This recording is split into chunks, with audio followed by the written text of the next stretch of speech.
Okay, so we are on the final activity, which is around the staying on track challenge. And so we use this activity quite a lot with people who've already made a change and are in that maintenance phase, is what we call it, where we're looking to maintain those changes or facilitate those changes or even action those changes. We want to, if they're in maintenance or action, whatever it is, we want to have a look at historically what's worked and what hasn't. So this is what this challenge is about.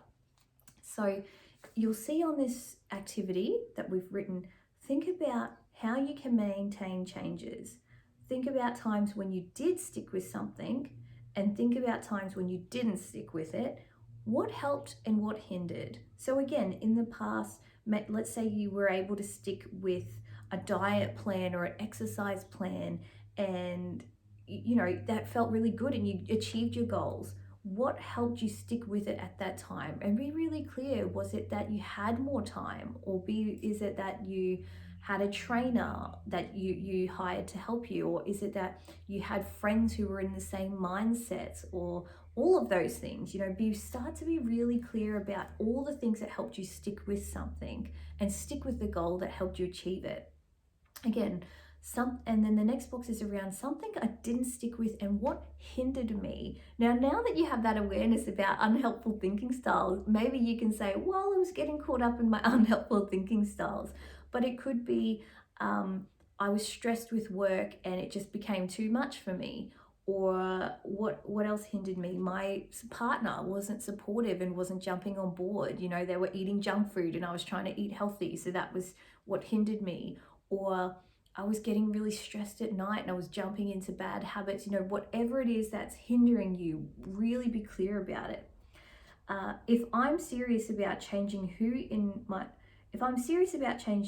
life can help me be accountable. So again, who do you have in your support network that is in the same mindset, that is in the same frame of mind, that can be really helpful in helping keep you accountable and making these mindset changes and being clear about what you want and how you're going to make these positive changes in your life? And start thinking about who can you help accountable, because we know that that's going to be a big thing for having someone who can help keep you accountable.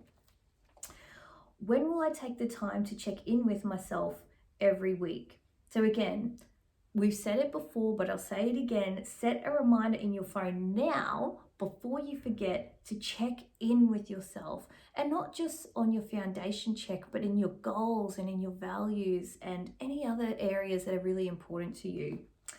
What will I notice if I'm not in alignment? So again, what will I notice if I'm not in alignment? So these again are sort of being clear about where, listening to your intuition and listening to, well, how do I know that I'm acting in a way that's not in alignment and acting in a way that is? So again, when we say, what will I notice if I'm not in alignment? We've given a hint.